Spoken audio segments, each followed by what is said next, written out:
ನಮಸ್ಕಾರ ವೀಕ್ಷಕರೇ, ಸುಪ್ರಭಾತ. ನಿಮ್ಮೆಲ್ಲರಿಗೂ ಕುಬೇರನ್ ಸಿಲ್ಕ್ಸ್ ಅರ್ಪಿಸುವ ಬೃಹತ್ ಬ್ರಹ್ಮಾಂಡ ಕಾರ್ಯಕ್ರಮಕ್ಕೆ ಪ್ರೀತಿಯ ಅತ್ಯಾತ್ಮೀಯ ಸ್ವಾಗತ, ಸುಸ್ವಾಗತ. ಈ ದಾಂಪತ್ಯ ಜೀವನವೆಂಬುವುದು ಆನಂದ ಯಜ್ಞದಂತೆ. ಪರಸ್ಪರ ಹೋಮವಿರದಿದ್ದರೆ ಅದು ಕಾಡ್ಗಿಚ್ಚಾಗಿ ಪರಿಗಣಿಸುವುದು ಅಂತ ಹೇಳ್ತಾ ಗುರುಜಿಯವರನ್ನ ಕಾರ್ಯಕ್ರಮಕ್ಕೆ ಸ್ವಾಗತಿಸ್ಬಿಡೋಣವಾ. ಶ್ರೀಯುತರು ಶ್ರೀ ಸಂಪೂರ್ಣ ಸನಾತನ ಧರ್ಮ ಸಂರಕ್ಷಣಾ ಸಮಿತಿಯ ಸಂಸ್ಥಾಪಕರು ಹಾಗೂ ಶ್ರೀ ಸಂಪೂರ್ಣ ವರಮಹಾಲಕ್ಷ್ಮಿ ಮಹಾಸಂಸ್ಥಾನದ ವ್ಯವಸ್ಥಾಪಕ ನಿರ್ದೇಶಕರು, ನಿಮ್ಮೆಲ್ಲರ ನೆಚ್ಚಿನ ನಲ್ಮೆಯ ಗುರುಗಳು ಶ್ರೀ ನರೇಂದ್ರ ಬಾಬು ಶರ್ಮಾ ಗುರುಜಿಯವರು. ಗುರುಜಿ ನಮಸ್ತೆ. ನಿಮಗೆ ಕುಬೇರನ್ ಸಿಲ್ಕ್ಸ್ ಅರ್ಪಿಸುವ ಬೃಹತ್ ಬ್ರಹ್ಮಾಂಡ ಕಾರ್ಯಕ್ರಮಕ್ಕೆ ಪ್ರೀತಿಯ ಸ್ವಾಗತ ಗುರುಜಿ. ನಮಸ್ಕಾರ ಗುರುಜಿ. ಇವತ್ತು ಮೂರನೆಯ ದಿನ. ಇವತ್ತು ಯಾವ ವಿಶೇಷವಾದ ಮಾಹಿತಿ ಹಾಗೆ ಯಾವ ನರಸಿಂಹನ ದರ್ಶನವನ್ನ ಮಾಡಿಸ್ತಾ ಇದ್ದೀರಾ? ಖಂಡಿತ ಎಲ್ಲ ವೀಕ್ಷಕ ಬಾಂಧವರಿಗೆ ಪರಿಪೂರ್ಣವಾದ ಸ್ವಾಗತ ನಿಮ್ಮೆಲ್ಲರ ಬ್ರಹ್ಮಾಂಡ ಲೋಕಕ್ಕೆ. ಇವತ್ತಿನ ದಿವಸ ಮಹತ್ಕರವಾಗಿರ್ತಕ್ಕಂಥ ದಿನ. ಈ ಒಂದು ಬುಧ ಅಂದ್ರೆ ಬುದ್ಧಿವಂತ, ಬುದ್ಧ ಜ್ಞಾನ ಅಂದ್ರೆ ಬೌದ್ಧಾವತಾರದಲ್ಲಿರತಕ್ಕಂಥ ನಿರ್ವಾಣ ಸ್ವರೂಪ ಸಾಕ್ಷಾತ್ಕಾರವನ್ನು ಕೊಡ್ತಕ್ಕಂಥ ಇವನು ಬುದ್ಧಿಶಾಲಿಯಾಗಬೇಕು. ಆದರೆ ಬುಧವಾರದಂದು ನಾವು ನೋಡ್ತಕ್ಕಂಥ ಅನುಗ್ರಹ ಯಾರ್ದು? ಅಂಥ ಒಂದು ನರಸಿಂಹನ ಅನುಗ್ರಹ ನಿಮಗೆ ಬೇಕು ಅಂದರೆ ಬುಧವಾರದಲ್ಲಿ ಇರತಕ್ಕಂಥ ಒಂದು ಸಾನ್ನಿಧ್ಯ ನೀರು ಅಂತ ಕರಿತೀವಿ. ಈ ನೀರಿನಲ್ಲಿರ್ತಕ್ಕಂಥ ಒಂದು ಸಾನ್ನಿಧ್ಯ ಏನು? ಚಂಚಲ, ಕೈಗೆ ಸಿಕ್ಕಿದ್ದೋ ಬಾಯಿಗೆ ಸಿಗೋದಿಲ್ಲ, ಹೋಗ್ತಾ ಇರೋದು ಹಿಡಿಯಕ್ಕಾಗೋದಿಲ್ಲ, ಎಲ್ಲರಿಗೂ ವ್ಯಾಮೋಹ, ಮಾಯೆ. ಇದರ ಒಂದು ಅರ್ಥ ಏನು ಅಂದರೆ ನಿಗೂಢವಾಗಿರ್ತಕ್ಕಂಥ ಒಂದು ಸ್ತ್ರೀಲೋಲನ ಆಗಿರ್ತಕ್ಕಂಥ ಅನುಗ್ರಹವನ್ನು ಈ ದಿನ ನೋಡಬಹುದು. ಸ್ತ್ರೀಲೋಲ ಅಂದರೆ ಈ ವ್ಯಾಮೋಹ ಅನ್ನೋದು ಒಂದು ಸ್ತ್ರೀ ಇದ್ದ ಹಾಗೆ.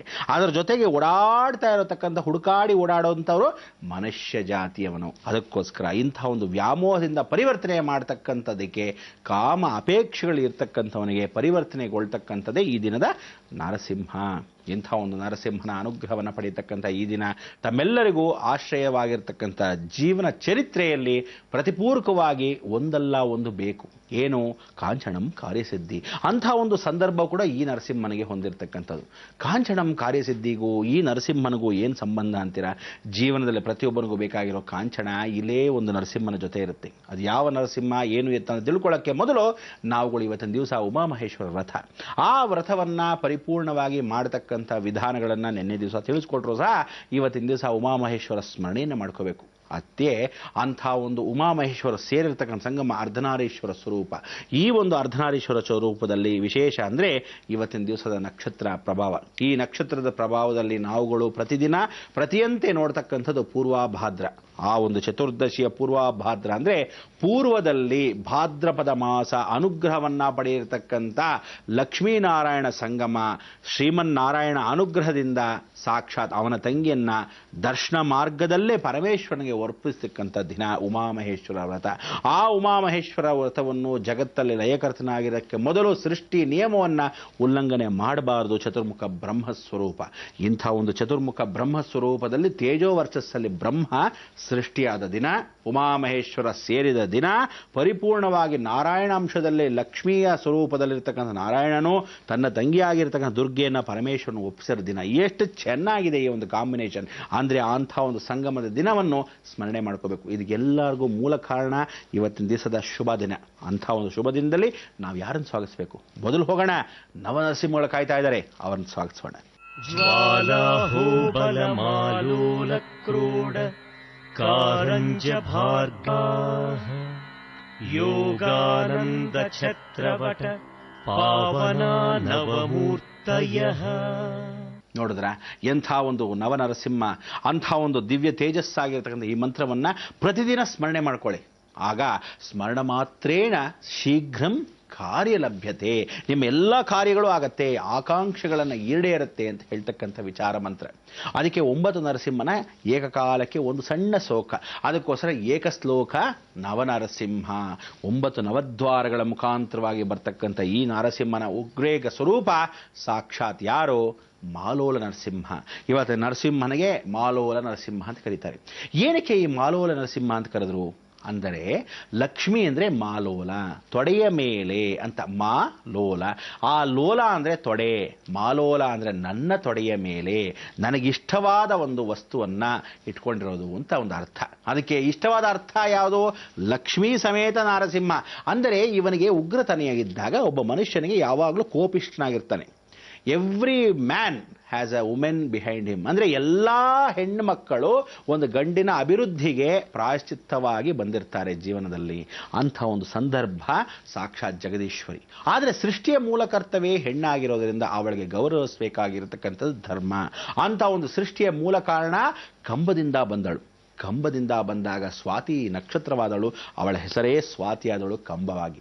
ಆದರೆ ಅವಳಿಗೆ ಶಕ್ತಿ ಇಲ್ಲದಿದ್ದ ಕಾರಣ ಇವನ ಶಕ್ತಿ ಅಂದರೆ ಇವನ ಸಾಮರ್ಥ್ಯದಲ್ಲಿ ಉಗ್ರತನೆಯನ್ನು ಕಮ್ಮಿ ಮಾಡೋಕ್ಕೆ ಯಾರು ಸಾಧ್ಯ? ಒಂದು ಹೆಣ್ಣಿಂದ ಸಾಧ್ಯ. ಅದಕ್ಕೆ ಉಗ್ರ ನರಸಿಂಹ ಹಾಗೂ ಹೀಗೂ ಓಡಾಡ್ತಾ ಇದ್ದ ಸಮಯದಲ್ಲಿ ದೇವತೆಗಳೆಲ್ಲ ಸ್ಮರಣೆ ಮಾಡ್ಕೊತಾರೆ. ಭಗವಂತ ಇಂಥ ಒಂದು ಉಗ್ರತನೆಯನ್ನು ಕೊಟ್ಟಾಗ ಇವನಿಗೆ ಒಂದು ಹೆಣ್ಣು ಬೇಕೆ, ಅಂಥ ಒಂದು ಹೆಣ್ಣು ಕೊಟ್ಟಾಗ ತಾನು ತಾಮೋ ಗುಣಕ್ಕೆ ಬರ್ತಾನ, ಖಂಡಿತ ಬರ್ತಾನೆ. ಆ ಉಗ್ರತನ ಕಮ್ಮಿ ಆಗತ್ತೆ, ಆ ಉದ್ವೇಗ ಸ್ವರೂಪ ತಾಮೋ ಗುಣಕ್ಕೆ ಬರುತ್ತೆ.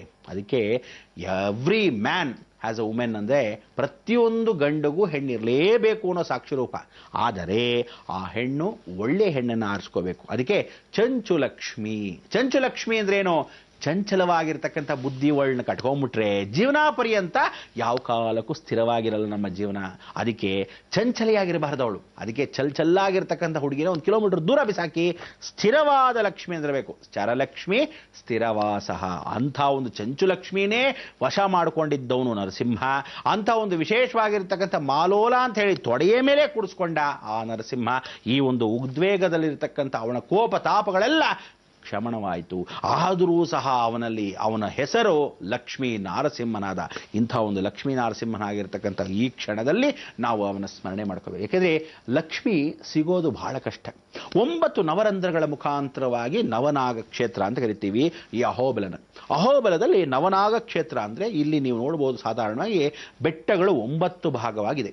ಆ 9 ಭಾಗವಾಗಿ ದೂರದಿಂದ ನೀವು ಕಲ್ಪನೆ ಮಾಡಿ ಆ ಬೆಟ್ಟವನ್ನು ಸರಿಯಾಗಿ ತಲೆ ಎತ್ತಿ ನೋಡಿದಾಗ 9 ತಲೆಯ ಹಾವಿನ ಆಕಾರದಲ್ಲೇ ಇರತಕ್ಕಂಥದ್ದು ವಿಶೇಷ. ಈ ಸರ್ಪವೇಗದಲ್ಲಿರತಕ್ಕಂಥ 9 ಹಾವುಗಳು ಎಲ್ಲಿ ನಿಧಿ ನಿಕ್ಷೇಪ ಇರುತ್ತೋ ಲಕ್ಷ್ಮಿ ವಾಸವಾಗಿರ್ತಾಳೆ. ಆ ಲಕ್ಷ್ಮಿ ಹುಟ್ಟಬೇಕಾದ ಸ್ಥಳವೇ ನವನಾಗ ಕ್ಷೇತ್ರ. ಅದಕ್ಕೆ ಈ ನವನಾಗ ಕ್ಷೇತ್ರದಲ್ಲಿ ಹುಟ್ಟಿರತಕ್ಕಂಥ ಲಕ್ಷ್ಮಿ ಕೃಪಾಕಟಾಕ್ಷ. ಅಹಂ ಲಕ್ಷ್ಮೀ ಚ ವಿದ್ಮಹೆ ಲಕ್ಷ್ಮೀ ಪೂಜಿತಃ. ಅವಳು ಲಕ್ಷ್ಮಿ ಆಗಬೇಕು. ಆ ಲಕ್ಷ್ಯವನ್ನು ಮುಟ್ಟಕ್ಕೇನಾಗಬೇಕು? ಬೇಡ್ರ ಹುಡುಗಿ ಆಗಬೇಕು. ಆಗ ಅವಳ ಹೆಸರು ಚಂಚು ಲಕ್ಷ್ಮಿ ಅಂತ ಆಯಿತು. ಲಕ್ಷ್ಮಿ ಹುಟ್ಟುತ್ತಾಳೆ. ನರಸಿಂಹನಿಗೋಸ್ಕರ ದೇವತೆಗಳು ಕಳಿಸ್ಕೊಡ್ತಾರೆ. ಸಾಕ್ಷಾತ್ ಪರಮೇಶ್ವರನೇ ಅವನ ತಂಗಿಯ ಭಾಗದಲ್ಲಿರ್ತಕ್ಕಂಥ ಅನುಗ್ರಹವನ್ನು ಕೊಟ್ಟು ಕಳಿಸ್ತಾನೆ. ಆಗ ನಾರಸಿಂಹನ ತಮೋಗುಣಕ್ಕೆ ಹೀಗೆ ಘಲ್ ಘಲ್ ಘಲ್ ಅಂತ ಶಬ್ದ ಕೇಳುತ್ತಂತೆ. ಏನಪ್ಪ ಶಬ್ದ ಕೇಳ್ತಾ ಇದೆ ಅಂತ ಹೇಳಿ ನೋಡಿದಾಗ ಆ ಶಬ್ದದಲ್ಲೇ ತಲ್ಲೀನರಾದರೂ ಉಗ್ರವಾಗಿ ಅಂತ ಇದೆ. ನರಸಿಂಹ ಶಬ್ದದಲ್ಲಿ ಸ್ವಲ್ಪ ಮಟ್ಟಿಗೆ ಕಿವಿ ಆ ಕಡೆ ಕೊಟ್ಟರು.